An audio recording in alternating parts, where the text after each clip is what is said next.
You are listening to Power Marketing with Kevin Lee.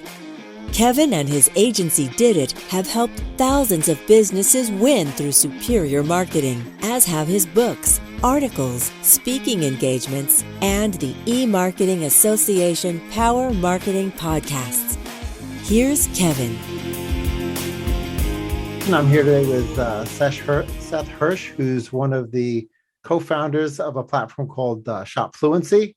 And so we always like to start with what was the catalyst behind ShopFluency? What's the origin story that had you decide to build that platform?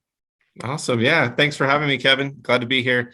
ShopFluency, it started out of a consulting firm that we had. It spent about 20 years as an organization helping really large companies with huge teams and big budgets, and ended up figuring out that there wasn't a lot of places that the growing challenger brands could go when it came to answering some of those same questions. And we're able to figure out how to make something that we said, here's the top 5 to 10 questions that we think a brand might have around who their customers are and how to find more that look like them and how to decrease their cost per acquisition. And we're able to make that something that's now much more scalable and accessible to the growing brand, as opposed to needing to pay a consultant many times more, but get the same kind of insight for much more affordable prices. Great. Well, certainly, the bigger brands, if they have their act together, have a back-end business intelligence system that can really try to figure out what the predictive values are, either predictive to conversion or predictive to average order size or predictive even to lifetime customer value.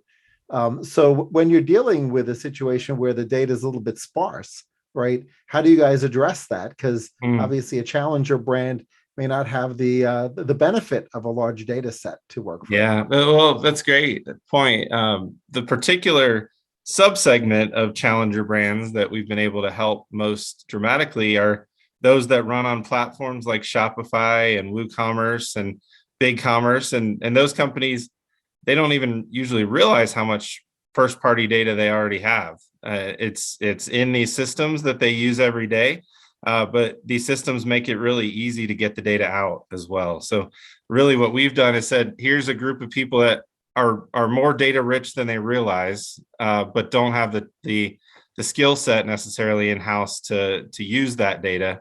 And how can we kind of be that middleman and help unlock that information that they have, they just don't necessarily know how to get to.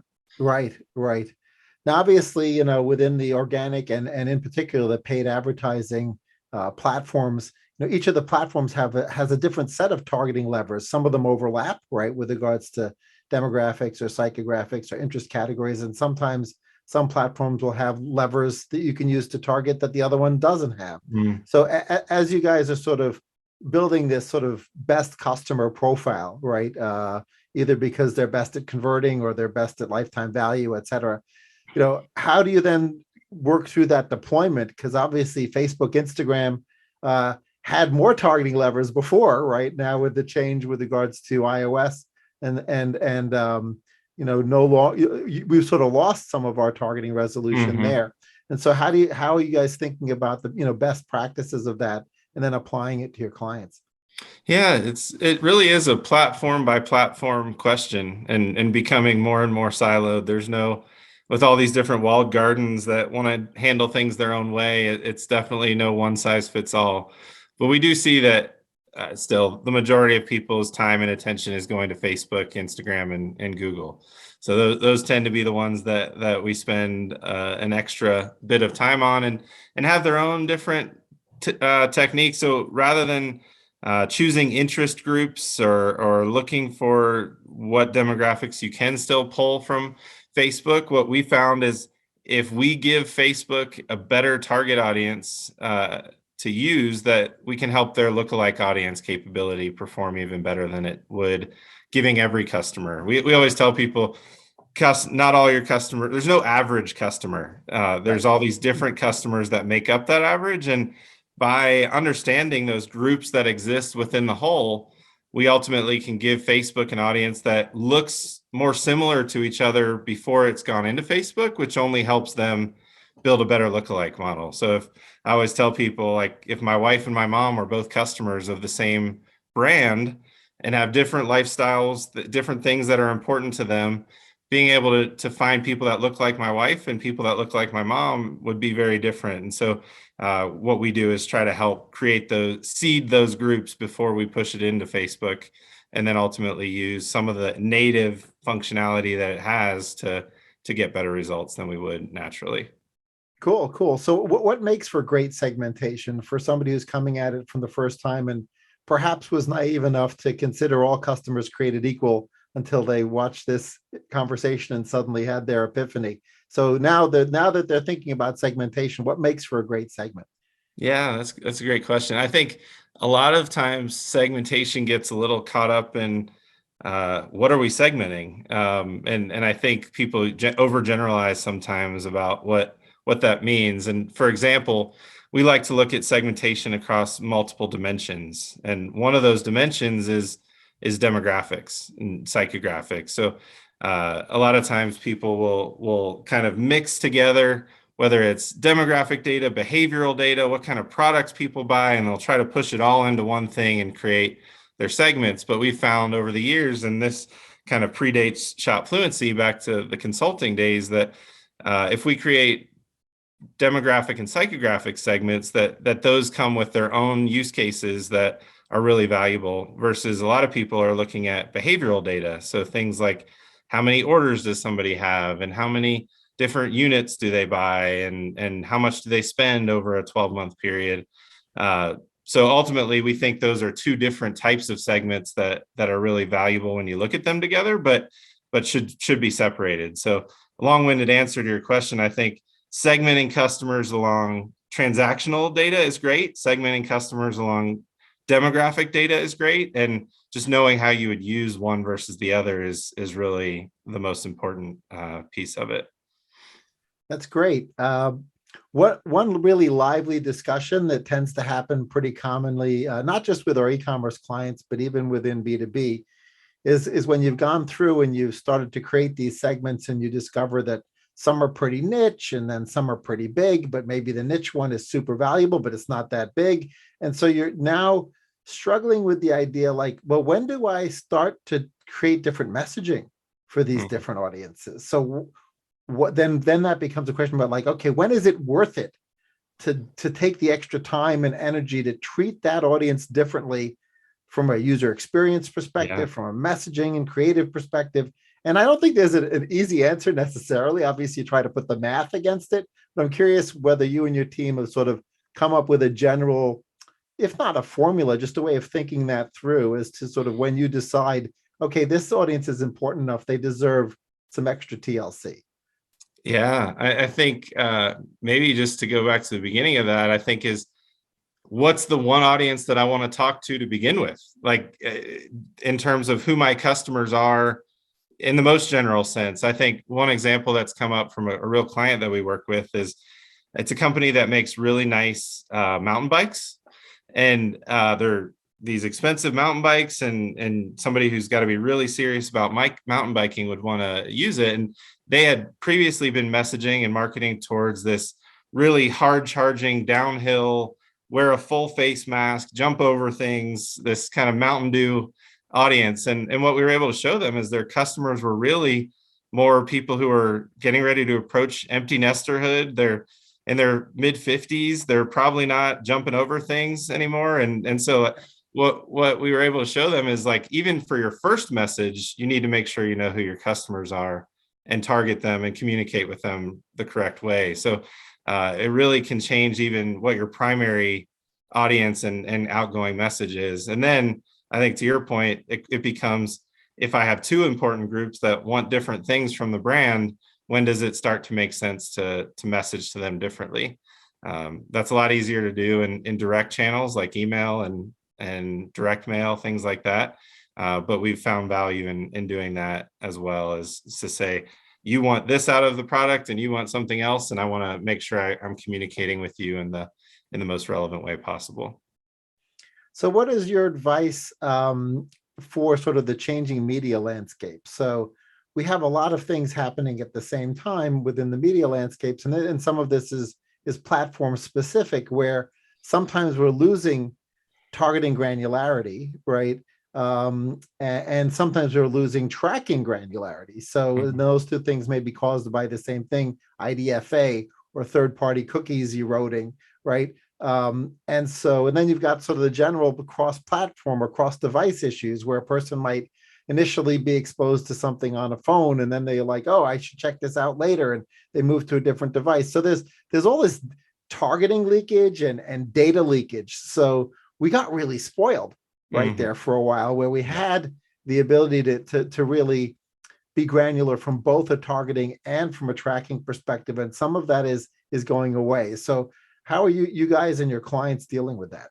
Yeah, it's a great point. I think one thing you said about getting spoiled, none of this is new. It's just we skipped ahead a few years and now we're kind of going back. And I think we spent a lot of time in those 20 years working with a lot of brick and mortar retailers who it was much more difficult to really track that customer relationship when you have this physical divide of somebody coming into a store. And so really the techniques that brick and mortar retailers and companies like them have had to use when they weren't selling through their e-commerce site is what a lot of e-commerce companies need to get back to. Things like, just to think of a couple of things, we're seeing one trend of retention marketing becoming more and more important again. So I want to make sure I'm talking to my existing customers and getting those that maybe bought a product 3 years ago but haven't come back, where I own that relationship. I don't have to pay Facebook or Google every time I want to talk to that customer, and I can drive sales. At the same time, platforms like Facebook make it really easy to acquire a lead. So doing lead campaigns that then allow you to maintain the relationship and choose which customers you want to be having an ongoing communication with and how you think you can convert them. So moving more and more towards those direct channels that are trackable to a larger degree, even though Apple's making even tracking emails a lot more difficult now as well. So things like that. And then on the flip side, attribution and how we go about measuring. Digital is becoming more of a media mix exercise than it is a multi-touch attribution, like some people have been able to use for the last several years. So it's kind of, can we use the first party data that we have to make these decisions and focus on relationships as opposed to impressions? Or can we also measure at a macro level if what we're doing is having an impact on the business? Yeah, that's a great point about the media mix, right? Because the bigger the advertiser, the bigger the data set to be able to build an econometric model or a fractional factorial design experiment to see if what's working and what's working better, et cetera. As you get smaller and smaller as a brand, as a retailer, your data sets get smaller and smaller. And so, we've found that sometimes it's as simple as just doing something in one geography and then finding a similar geography and not doing it, right? And seeing what's the difference? Like, what's the difference from an e-commerce perspective in the case of a multi-channel retailer? What's the difference in store traffic and store sales, et cetera? So, you sometimes just have to run experiments. I think it's boiled down to that. Yeah, I was meeting with the direct consumer brand earlier today, actually, that has been running extra media in some concentrated markets for about 6 months, and it's not as easy and not as it's never easy, but that's just another way to get that same kind of insight and see that they're actually seeing that business is better when they've been running these extra media channels over that whole period of time. So definitely A/B testing and market level testing is a great way to do that as well. So a question on retention marketing. Obviously, email remains sort of the sort of foundation of retention marketing for a lot of retailers. But retailers have also started to build permission relationships via SMS, or they've started to build permission relationships with either browser-based push notifications or app-based push notifications if the retailer is important enough to the consumer that they'll keep the app installed. So, how do you help your clients think that through, or from a retention marketing perspective of, should there be a high level of personalization for these messages do you need to then resegment with regards to the cadence of communications with these customers through the different retention channels? Yeah.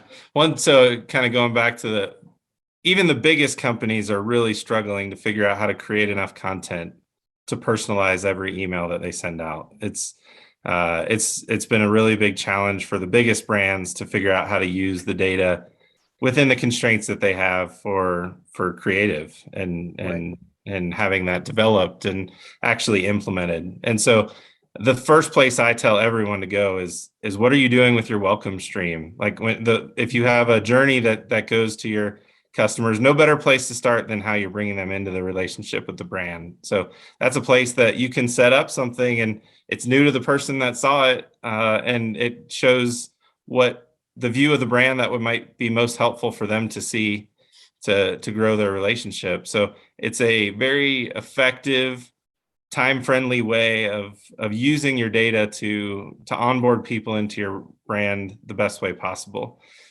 For example, if a certain demographic group is more interested in one class of products that you have, that's what you spend your time introducing them to and talking about, whereas another group might be more interested in another product or category that you have, and being able to make those kinds of switch outs is very easy in a journey. Whereas if you wanted to send 3 emails out a week, starting to do that at scale becomes a lot more difficult. So I definitely say starting with the journeys and going from there, as you can see the results and how much impact it's having on your business to talk to people in a very relevant and specific way.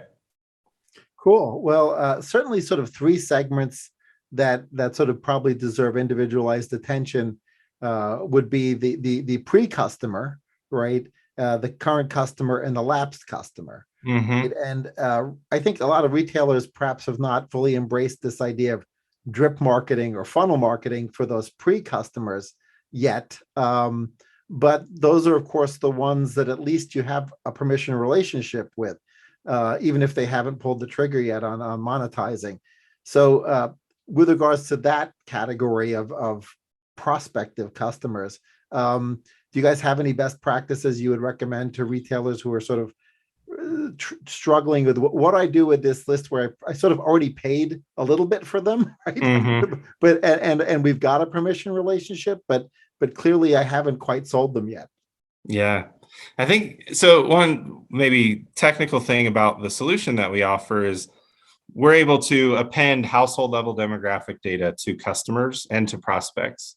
So when somebody just has an email address, in a lot of cases we can append that household level demographic data and create these profiles or personas that make up their audience. And so even before, in this pre-stage, there's a lot I can know about somebody just based on other people that look like them, what their relationship, what was the product that converted them, did an offer help to convert people like them or not, or are they more interested in subscribe and save or other benefits that people might be able to offer. So I think the more you can know about somebody in that pre-relationship phase, or pre-purchase phase, the more you can tailor your communications to them to get them over that fence. Like one example that came up with a client recently is a certain group of customers really care a lot about financing and another group of customers don't. So how much do I want to talk about financing to somebody if that's not going to be a motivating factor for them? I'd be better off talking about the quality of the product and the benefits that it has, whereas somebody else just might need help getting over the payment hurdle. So that's another way that data about your customers can help you be more relevant and ultimately convert more of them. That's great. Great advice. There may be a lot of folks listening who aren't familiar with just how robust the data is that you can append onto a core data file, right? I mean, obviously you talked about the ability to, potentially use household income or other information about wealth based on their zip +4 or based on their actual identity. But, you can actually get even deeper than that, right? And so what are some great examples of appendable information which created like a real epiphany, right, for that marketer? Yeah. So standard ones, like you said, are age and income and presence of children and marital status. Those are some common things that we look at. But a lot of times we get into psychographic data too. So it's not just aspects about how much money you make or how many kids you have. It's what kind of cars do you drive, or what kind of political leanings do you have, or things like that can be appended at a higher level as well. And one of the things that we've seen people have success with, in addition to using our data to create lookalike audiences, we also have data that really helps people to understand what interests that Facebook or another platform might have do I want to focus on. So it might seem odd for a skincare company to target Tesla drivers or something, but you can find that kind of information out by knowing this psychographic data, and find those great relationships that might otherwise be not as common to identify. Absolutely. And it may be just marketing lore. I'm not exactly sure because I haven't seen the original data, but I seem to recall that there had been an analysis that the two products most likely to exist in a grocery store shopping cart at the same time were diapers and beer, right? Yeah. So that's like the perfect example of knowing one product preference actually can lead you, to target an audience pretty effectively. Yeah. Another cool example from a psychographic standpoint is there's information that says, like, how green is someone, or how, like, what's the thing that makes somebody make a purchase. And for some people it's quality, other people it's price, other people it's wanting to have an environmental impact. And so understanding some of those things can also impact the creative that you'd want to have. Like, do I play up this aspect of our business or some other aspect? And those kinds of things really help to refine the creative, even, like I said before, for just the one creative that you're going to go to market with. Great. Another thing that's sort of more common in some of the platforms we all have to use than others, which is this balancing between ROI or ROAS and scale, right? And so search, for example, is pretty inelastic. If it's working really great, you can't double your budget and expect to have the same ROAS as you did before, because you're up against a pretty tight marketplace. Less so in some of the, programmatic categories or in social, but even in social, right? For each incremental, 1,000 clicks or 10,000 clicks or 1,000,000 clicks, you're sort of moving away from your perfect audience and into a slightly more imperfect audience, which means you're going to see drops in ROAS or in ROI on the campaign. So when you're having conversations with clients about this, like, this is unfamiliar to old school media buyers, right? Because they used to just go and actually get a discount when they bought more TV spots or more radio spots. They're not used to this idea that as we go deeper into the platform, it actually gets more expensive. So is there a way that you've been able to explain that to your clients in a way that, they have that epiphany, they have that aha moment? Yeah, I think at the moment everything's getting more expensive. Even the initial. I mean, the cost per impression is up more than 30% year over year in some of these platforms, and so it's this question comes into play not even with the incremental dollar, but with the dollar that they last spent. So I think there's a challenge that that people need to do everything you can to reduce it, but at the same time, one area that I don't think enough people dive into is how much more could I possibly spend and achieve a profitable business based on my lifetime value. I think so many people are just looking for a ROAS off of this one purchase, whereas the lifetime value of a customer, one customer that I was just talking to, it's 10 times what the first purchase is. So they are going to have, like you said, there is a point of diminishing returns, but that might not mean that they don't want to spend a little bit more money than they have been. And even if their ROAS goes down and their cost per acquisition goes up, that acquiring that customer has such an impact on the lifetime value and ultimately the profitability of the business that it makes sense for them to spend that extra dollar. So I think scale is definitely and decreasing ROAS is kind of the way of the future at the moment. But I think that doesn't mean that people shouldn't be spending and figuring out, like, what is my number? How much should I be able to spend and have it be a profitable relationship? Great. One concept I came back to recently. I had originally covered it in a book I wrote in 2007, but is this idea of sort of the compound effect of sort of every touch point that the consumer goes through from the first impression all the way through, in that, as you add efficiency to any one of those places, it creates leverage, which allows you to be able to afford more expensive media and or scale your campaign. So, have you guys found that to be the case as well with, few basis points conversion rate increase, or get your AOV up by 10%, 15%, that ends up manifesting itself as sort of more leverage out there in the media marketplace?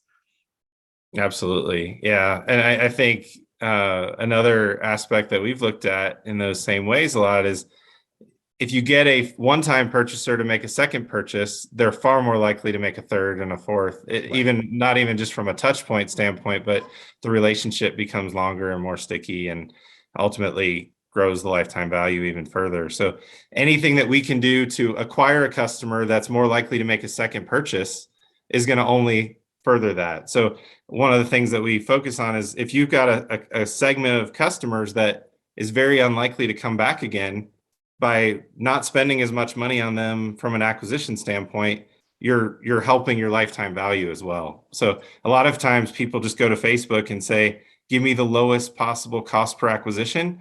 But if that's someone who's not going to come back again, you're doing yourself a disservice. You'd be better off paying a little bit more for somebody who's going to come back again. So I think that's a place where people kind of just go with the easy answer instead of trying to find what the best place is to drive a long-term profitable relationship. Yeah, I think one example that's used a lot in that context about sort of the difference between a great profitable customer and one that isn't is the lesson that some merchants learned using Groupon, right? Which is this idea that, okay, I'll acquire them that way, but is that buyer trained to only buy if they're getting a really, really great deal, and are you sort of potentially acquiring the exact wrong kind of customer through that channel?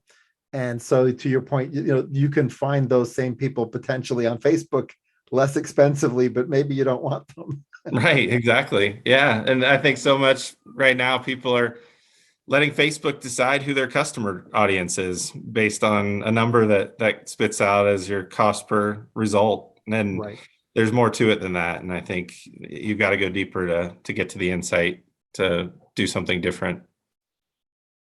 Absolutely. Well, thanks so much for sharing all your insights with our audience, and look forward to continuing to watch what you do with the platform and continue the conversation. Yeah. Thanks, Kevin. Thanks for having me. Love to be here. Kevin Lee's Power Marketing is available on all your favorite podcast networks. Kevin loves helping businesses excel at marketing. Having marketing challenges? Just like Santa in the Miracle on 34th Street, if Kevin can't help you, he'll know someone who can. Find him on LinkedIn, subscribe, or follow.